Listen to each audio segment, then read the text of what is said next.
Okay, Laura, we had another brand new one tonight. This one was out in St. Charles at the Kane County Fairgrounds.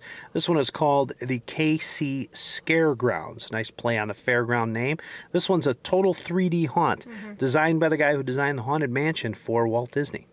So this was an interesting one that we were kind of curious about. What'd you think? Oh, I really enjoyed it. Well, first of all, I wanted to see it because it was the Haunted Mansion. I'm a big Disney fan, so I was really looking forward and excited about going to this one. The 3D was incredible. I mean, we've been in 3D haunts, and they've all been pretty good, but this one, it's a long 3D. It's not just like a little portion like the other ones might have. You know, there are shorter haunts. This is a pretty long haunt with 3D. 3D is excellent, and they use some really cool effects in it that we haven't seen before in a 3D haunt. And I don't want to give anything away, but like really creepy type effects. So, I mean, as far as, I would give it a 5 out of 5. 5 chainsaws. Really enjoyed it. It was something a little different. Because like I said, we've done 3D haunts, but this one had a little extra spin on it. So, I really enjoyed it. I'm glad it was worth the ride. Highly recommended. 5 out of 5. All right. And Michael, KC Scaregrounds, what do you think? I also give this one 5 out of 5. Yeah, it was $15, which is very well worth it.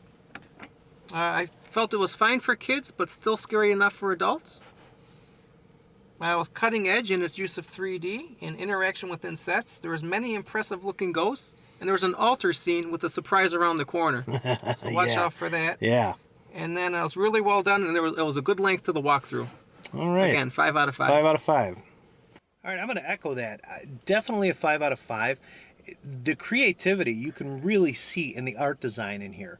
The walls and the sets, if there were no actors in there, it was just fun to walk through to see the paintings, the detailed paintings. You really did sort of feel like you were in a Disney attraction, an old school Disney attraction from like the 50s or 1960s. That's how it felt to me. It was very clever, as I said. Even if there were no live actors, the way some of the 3D came out at you. There was one room where it was sort of like an Egyptian-themed room, and there was a creature in the wall, embedded in the wall, and it looked like he was coming out at you. Very nicely done. A couple interesting scares in there. I got hit by a clown that came out of nowhere, and it actually startled me, and that very rarely happens, so I'll give some extra points for that.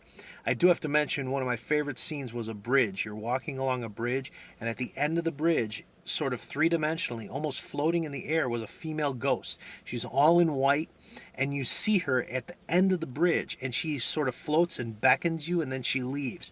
It was extremely clever, and not only that, but it distracted you from another scare that was in that bridge area. So, and I'll echo the final scene with an altar scene and a girl praying in Spanish to some individuals on sort of a screen or a picture of individuals, and then there was a nice scare set up at the end. We've never seen something that creative before.